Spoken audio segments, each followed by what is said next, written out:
कौन कहता है कि पराठा हेल्दी नहीं होता। ये थेपला बोलो या पराठा बोलो, बहुत हेल्दी तरीके से हम बना सकते हैं। और आजकल तो मार्केट में तरह तरह की एकदम से ग्रीन वेजिटेबल्स आ रही है, और सर्दियों में इस तरह की ग्रीन वेजिटेबल शरीर को गर्म रखती है और बहुत ही हेल्दी होती है। तो इनका हम यूज करके इस तरह के पराठे या थेपले बना सकते हैं। तो आइए हम सब मिलकर के इस थेपले की रेसिपी को बना लेते हैं। तो इसका आटा कभी आपसे गीला हो जाता है या फिर एकदम से सूख जाता है, तो वो सभी टिप्स एंड ट्रिक्स के साथ हम इस थेपले को बनाएंगे।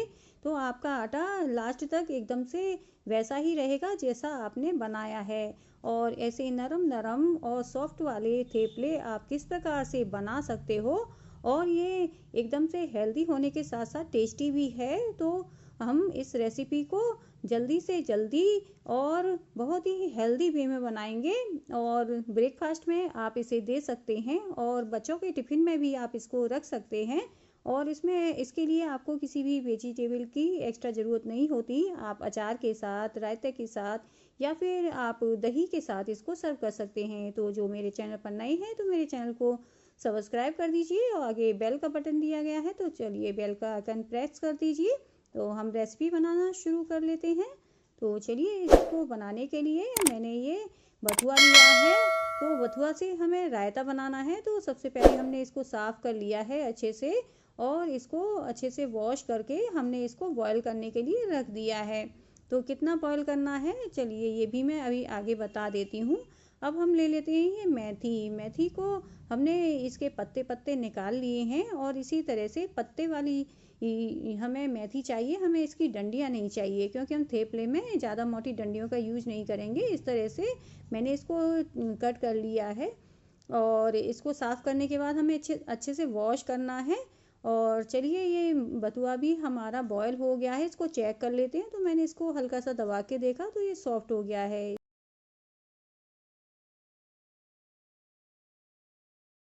अब बथुआ को ठंडा होने के लिए रख देते हैं, जिससे रायते के लिए तैयार हो सके। तो चलिए, अब मेथी को भी देख लेते हैं। तो हम पराठे की तैयारी कर रहे हैं, उसके लिए हमें मेथी को पहले छोटा छोटा कट करना है। तो इसको मैंने अच्छे से धो लिया है। आप इसको भी अच्छे से धोइए, जिससे कि पत्तों के ऊपर जो मिट्टी लगी होती है वो अच्छे से वॉश हो सके। और ये पराठे, ये थेपले काफ़ी अच्छे लगते हैं और बहुत ज़्यादा हेल्दी हो जाते हैं। जब मेथी के हम इस प्रकार से पराठे बनाते हैं, तो बच्चों को बहुत ही ज़्यादा पसंद आते हैं। और हमें टेंशन भी नहीं होती कि बच्चों ने वेजिटेबल्स खाई है या नहीं खाई है, वो अच्छे से रोल करके इन पराठों को खा लेते हैं।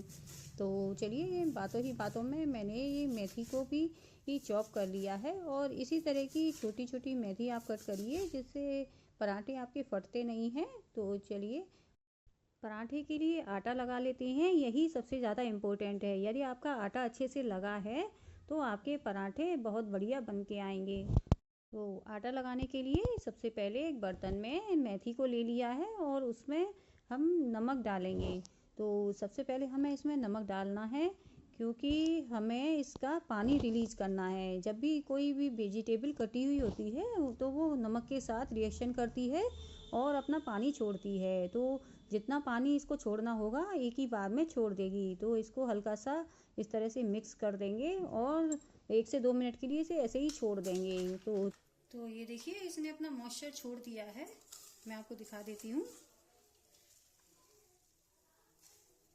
तो ये देखिए, इसमें से जो पानी निकल रहा है, तो ये नमक का पानी है, और अच्छे से इसने पानी छोड़ दिया है अपना। अब इसको हमें बहुत ज़्यादा टेस्टी बनाना है। उसके लिए हमें इसमें क्या क्या मिलाना है, चलिए ये देख लेते हैं। थोड़ा सा हल्दी पाउडर डालेंगे कलर के लिए। 1 टेबल स्पून में इसमें जीरा डाल रही हूँ, ये कच्चा जीरा है। और थोड़ा सा हम इसमें अजवाइन डालेंगे। अजवाइन को थोड़ा रगड़ के डालते हैं। और थोड़ा सा सूखा धनिया पाउडर, और 1 tablespoon red chilli powder डाल रही हूँ। इसको आप कम ज़्यादा कर सकते हैं, बच्चों के लिए बना रहे हैं तो थोड़ा सा कम डालिए। थोड़ी सी डाल रहे हैं हम हींग। हींग डालने से इसमें खुशबू काफ़ी अच्छी आती है, तो हींग जरूर डालिए। तो चलिए अब इन सबको अच्छे से मिला देते हैं।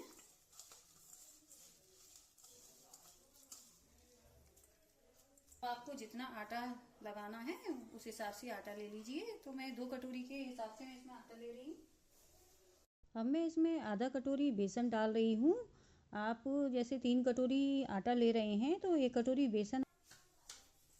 तो चलिए अब इसे अच्छे से मिक्स कर लेते हैं।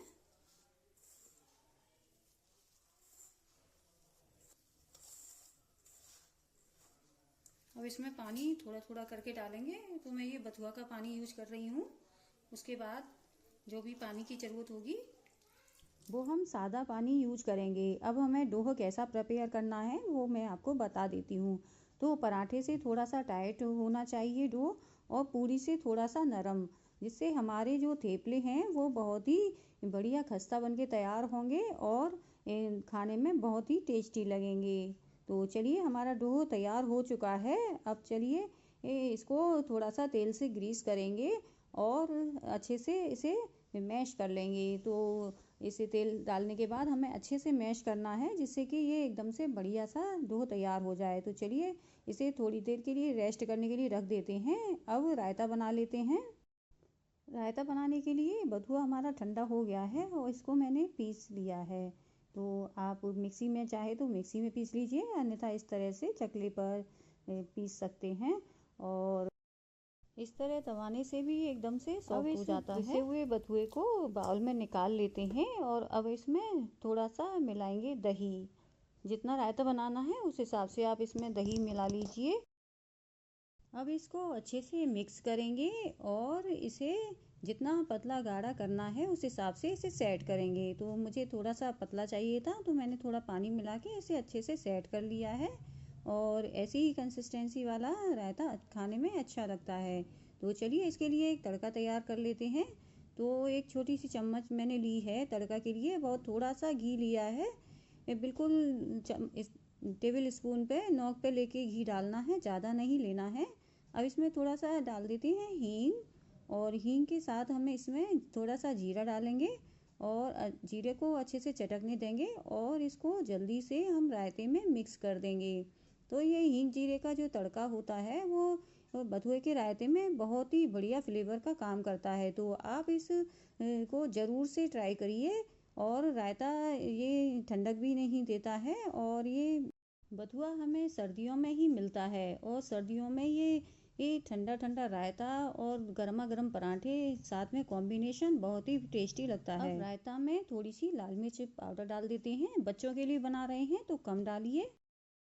अब टेस्ट के अकॉर्डिंग इसमें नमक डालना है और ये रायता बहुत अच्छे से बनके तैयार हो जाता है। तो देखिए हमारा रायता बनके तैयार हो गया है। तो चलिए अब थेपले भी बना लेते हैं। थेपला बनाने के लिए एक लोई ले लेते हैं और लोई लेने के बाद हमें इसे बेलना है। ये आराम से आपकी लोई बेल जाती है, तो ज़्यादा चिपकती नहीं है क्योंकि हमने इसका मॉइस्चर पहले ही अलग कर दिया था। और ये बाद में आप कितनी भी देर में इसे बनाओगे तो ये बहुत अच्छे से बेल के तैयार होती है। जैसे नॉर्मल पराठा हम बनाते हैं बस उसी तरह से हमें इसे बेलना है। तो चलिए तवा भी हमारा गर्म हो गया है और तवे पर हम इसे डाल के और अलट पलट करके हम इसे सेक लेंगे। जिस तरह से नॉर्मल पराठा बनाते हैं उसी तरह से हमें इसे सेकना है। गैस की फ्लेम को मीडियम रखना है और गैस की फ्लेम को हम तेज़ नहीं करेंगे। तो मीडियम फ्लेम पे इसे अलटते पलटते हुए और अच्छे से घी लगा के हम इसे सेकेंगे। तो ये देखिए एक तरफ सिक गया है। अब इसे थोड़ा सा घी लगा देते हैं और ज़्यादा सर्दी है इसलिए घी थोड़ा जमा हुआ है। और देखिए इसको मैंने पलट दिया है और अच्छे से इसे प्रेस करेंगे और घुमा घुमा के इसको सेकेंगे। तो 1 मिनट करीब करीब लग जाता है इसको अच्छे से सिकने में। और देखिए कितना बढ़िया खस्ता बनके तैयार हुआ है। तो आप भी इसी तरह से गर्मा गर्म थेपले बनाइए और अपनी पूरी फैमिली को खिलाइए। तो यदि आपको मेरी रेसिपी अच्छी लगी है और आप इसे बनाना चाह रहे हैं तो आप मेरे वीडियो को लाइक कर दीजिए, शेयर कर दीजिए और जो न्यू व्यूअर्स हैं तो मेरे चैनल को सब्सक्राइब कर दीजिए। आप इस रेसिपी को ज़रूर ट्राई करिए और पसंद आए तो रेसिपी शेयर ज़रूर करिए।